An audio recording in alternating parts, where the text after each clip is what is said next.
तो ये हूं मैं, नेदरलैंड्स की ठंडी जोरदार हवाओं में धक्के खाता, ठिठुरते हुए साइकिल चलाता, एक एयरपोर्ट जाता।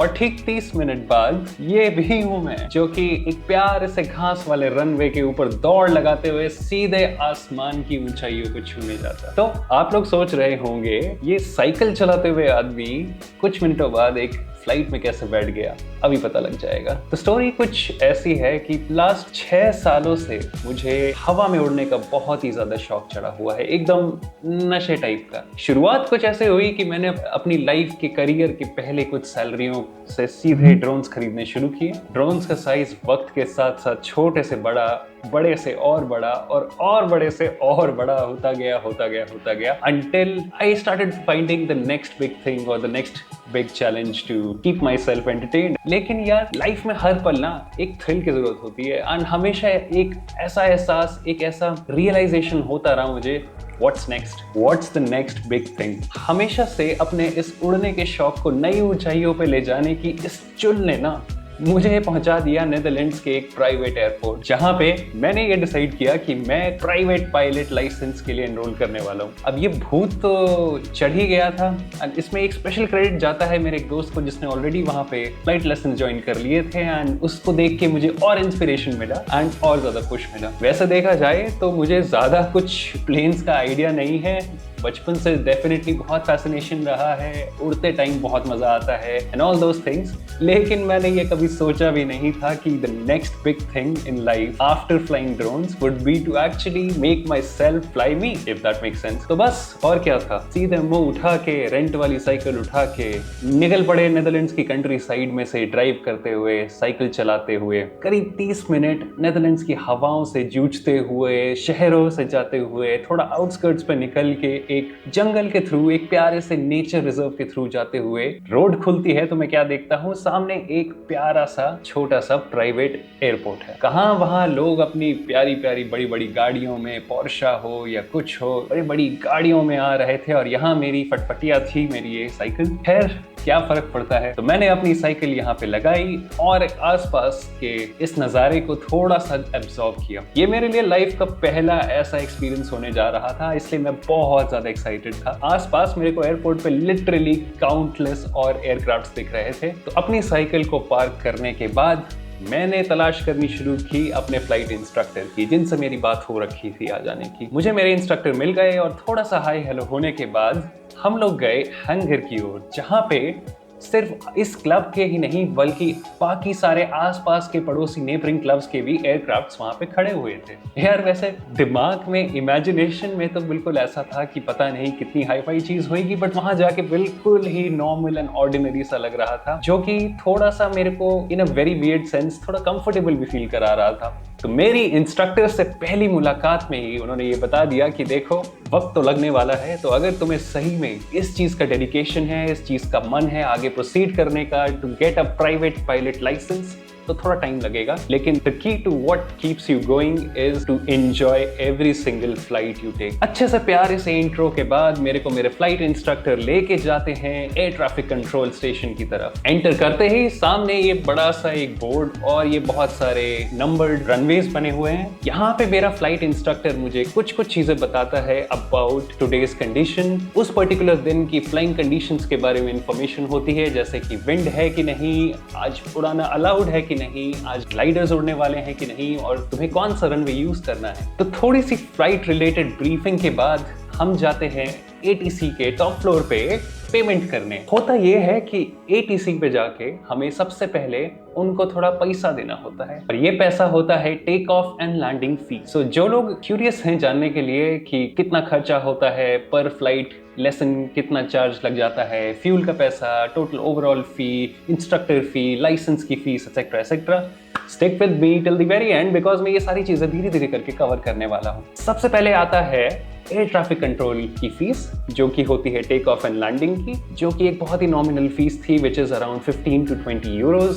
For that given day because it was a weekend. Weekdays पे थोड़ी और सस्ती होती है। तो एयर ट्रैफिक कंट्रोल वालों की जेबों को गर्म करने के बाद उनसे आशीर्वाद और परमिशन लेके हम निकल पड़ते हैं अपनी एयरप्लेन की ओर। आज तक मैंने कभी रियलाइज नहीं किया बट एयर ट्रैफिक कंट्रोल का बहुत ही इंपॉर्टेंट सिग्निफिकेंस होता है in making sure to keep updated while you are flying a plane. ये बात मुझे मेरे इंस्ट्रक्टर ने समझाई, तब जाके मेरे अकल में घुसी।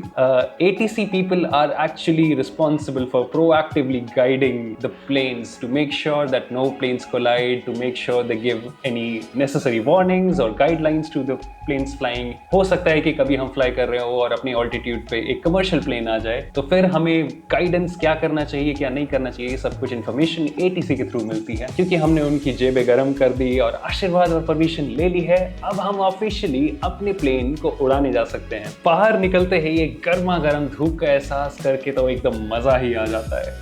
जान के काफी अच्छा लगा मुझे कि I was very lucky with the whether that day, क्योंकि यूजुअली क्या होता है कि पूरे वेदर के कारण नेदरलैंड्स में काफी फ्रीक्वेंटली फ्लाइट्स को कैंसिल करना पड़ता है, specially with these private airports. तो मौसम ने तो अपना साथ दे ही दिया है। आगे चल के देखते हैं बाकी का दिन कैसा बीतता है। पहली बार अपने प्लेन के सामने खड़े होने में बहुत ही ज्यादा एक्साइटिंग फील आ रही थी। यहाँ धीरे धीरे हम अपनी फ्लाइट की प्रिपरेशन में लग जाते हैं। सबसे पहले आता है प्लेन का एक्सटर्नल इंस्पेक्शन, जो कि बहुत ही ज्यादा जरूरी चीज है। तो अभी हम ये देखने वाले हैं कि बेसिकली प्लेन के पुर्जे तो सही सलामत है ना, पिछली फ्लाइट की सेशन के बाद कहीं कुछ डैमेज तो नहीं हो गया, हम भगवान भरोसे तो नहीं उड़ने वाले हैं, क्या हम सही सलामत वापस आ पाएंगे कि नहीं। ये पार्ट में मेरा इंस्ट्रक्टर मुझे समझाते हैं कि कैसे हमें लिटरली प्लेन के एक एक स्क्रू को चेक करना होता है, एक एक वायरिंग को चेक करना चाहिए कि कहीं कोई कनेक्शन लूज तो नहीं हो गया है, and other things like checking the aircraft tyre pressure. एक बार इंस्पेक्शन हो गया तो अब आती है बारी जब मेरे इंस्ट्रक्टर ने मुझे फाइनली न्योता दे ही दिया है फ्लाइट के अंदर बैठने का। और मेरी एक्सपेक्टेशंस में तो ये बहुत ही बड़ी सिंहासन वाली गद्दी थी, बट कोई बात नहीं, what more to expect. I can't really complain, I am getting to fly a plane today, I can't really complain about the boot space I am getting। तो ऑलरेडी इन्होंने काफी कुछ एक्सप्लेन करना शुरू कर दिया है। मेरे सामने अभी इंफॉर्मेशन की बाढ़ आ रही है, मुझे लगता है मेरा सर फट जाएगा। मुझे अभी ये भी आइडिया नहीं है कि मेरी ये फर्स्ट डे के फ्लाइंग में मेरे से एक्सपेक्टेशंस क्या है, क्योंकि सब कुछ लिटरली मेरे सिर के ऊपर से जा रहा है। मन ही मन में मैं अपने आप को कोस रहा था कि यार परिचय, एक जमाने में तू ना टॉपर होता था, अभी एकदम लल्लुओं की तरह बैठा हुआ है, बिना कुछ आइडिया लगे, बिना कुछ समझ आए, लिटरली सब कुछ सर के ऊपर से जा रहा था। चेहरे पे तो देखिए कितनी एक्साइटमेंट दिखा रहा हूँ, अंदर ही अंदर टर्बुलेंस का सोच के 12 बजे हुए थे। नेक्स्ट पार्ट आता है इंस्ट्रक्टर की चेकलिस्ट, जो कि 2-3 बार देखनी होती है। सबसे पहले आती है प्री फ्लाइट चेक्स, जहां पे मेरे इंस्ट्रक्टर मुझे अभी ये बता रहे हैं कि क्या क्या चीजें चेक करनी होती है, कौन कौन से स्विचेस ऑन होने चाहिए, कौन से नहीं होने चाहिए, पावर कितनी होनी चाहिए, थ्रॉटल पिच की वैल्यूज कितनी होनी चाहिए, एंड ब्ला ब्ला ब्ला ब्ला। आप समझ ही सकते हैं अभी सब कुछ मेरे सिर के ऊपर से जा रहा है, लेकिन यार सही बताऊं तो मजा बड़ा आ रहा है। ओके, तो अब हो गया है इंजन का शोर चालू। अब नेक्स्ट पार्ट आता है प्लेन को उसकी पार्क पोजीशन से निकाल के रनवे की ओर लेके जाना है, जिसमें मेरे इंस्ट्रक्टर स्टीयर करते हुए प्लेन को बाहर निकाल के लेके जाते हैं। इस वक्त मुझे काफी इंटरेस्टिंग चीज रियलाइज होती है। तो एक्चुअली दोनों पायलट्स के settings 1-to-1 mapped and synchronised हैं। हाथ से या पैर से जो लीवर या स्विच वो खींच रहे हैं, सेम लीवर या सेम स्विच मेरी ओर भी खींच रहा है। ये बात जानकर मेरी जान में थोड़ी जान आई कि चलो सिर्फ मुझे ही नहीं उड़ाना है, मेरे इंस्ट्रक्टर जो उड़ा रहे होंगे, मुझे वो चीज अपने साइड के सेटिंग्स में, अपने साइड के मशीन्स में फील हो रही हो। तो इंस्ट्रक्टर अपने पैरों से लेफ्ट और राइट करते हुए प्लेन को मोड़ते हुए रनवे की ओर लेके जाते हैं, और मुझे अपने पैरों में वो सेम फीलिंग फील हो रही है कि वो कौन सा बटन कब दबा रहे हैं। सच बोलूं तो मन में ओवर कॉन्फिडेंस के लड्डू फूट रहे हैं। लग रहा है कि मेरा भाई एक दिन में फ्लाइट उड़ानी सीख जाएगा। फिर पता ही नहीं लगने दिया कब उन्होंने फुल थ्रॉटल देके प्लेन को रनवे पे इतनी तेज दौड़ाया, और सीधे नेक्स्ट मोमेंट आई रियलाइज हम लोग हवा में थे। And man that moment I can't even begin to explain That surreal feeling of lifting yourself in the air by your own self for the very first time ever. जैसे जैसे हम धीरे धीरे अपने डेजिग्नेटेड ऑल्टीट्यूड की ओर बढ़ रहे हैं, थोड़ा थोड़ा बीच में कभी ना कभी मेरे कलेजा मुंह को भी आ रहा है, और इसका रीजन है टर्बुलेंस। बट बीच में कहीं मुझे मेरे इंस्ट्रक्टर की पहले बोली हुई बात याद आती है। उन्होंने मुझे बोला था, जस्ट Enjoy it। देखते ही देखते कब मैं अपने सामने के व्यूज की ब्यूटी में, सेरेनिटी में खो जाता हूँ, मुझे आइडिया ही नहीं लगता। अब भले ही वो बिग सिटीज के ऊपर से उड़ना हो, हाईवेज के अलोंग गाड़ियों से रेस लगाना हो, या फिर इन खेतों के ऊपर से उड़ना हो, इस एक्सपीरियंस की ना बात ही कुछ और है। अच्छा खासा 30 से 40 मिनट अब जो है ना, मैं अपनी इस फ्लाइट को एंजॉय करने वाला हूँ। आपको मैं कहता हूँ, थोड़ा आप भी कर लीजिए।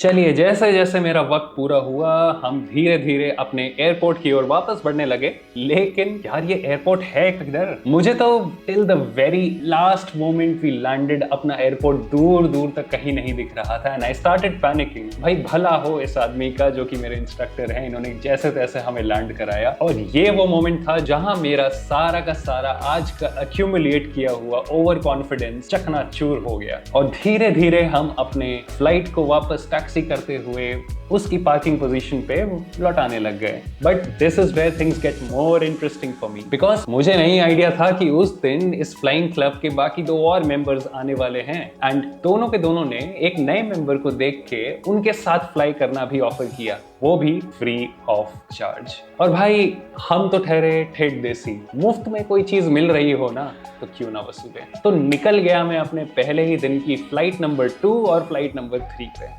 एंड जूम हम चले फिर से हवा की ओर।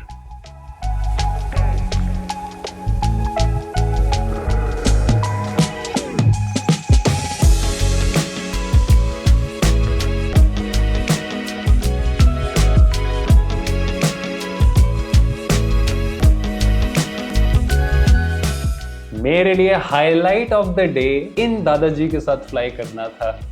देख रहे हो विनोद, कैसे ये दादाजी ने अपनी जिंदगी मेरे हवाले कर दी है और अपना खुल के मस्त होके एकदम फोन चला रहे हैं। अरे भाई, कोई इनको बताए कि ये मेरा पहला दिन है, मुझे फ्लाइट नहीं उड़ानी आती है। शायद कुछ कंफ्यूजन हो गई और इन्होंने मेरी बात को मिसअंडरस्टैंड कर लिया जब मैंने पहले इनको बताया कि yes sir, I have 6 years of flying experience. जब मैंने ये बोला था कि मुझे 6 साल का फ्लाइंग एक्सपीरियंस है, I meant a drone, not a plane. But खैर, अभी मैं बहुत डरा हुआ हूँ और अपनी फ्लाइट को इनके थोड़े थोड़े बीच बीच में ताने और इंस्ट्रक्शन सुन सुन कर लेवल करने की और मोड़ने की कोशिश कर रहा हूँ।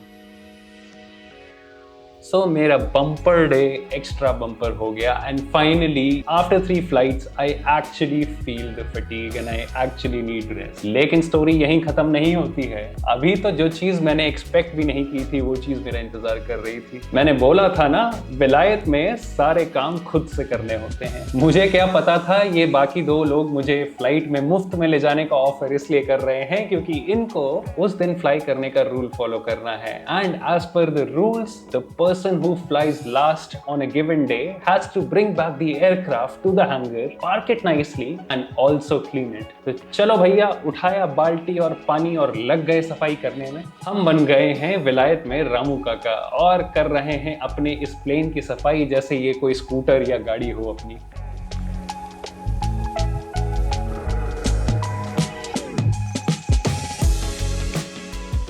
लेकिन सही बोलूं तो यार, मजा बहुत आ रहा है। वाह क्या दिन था।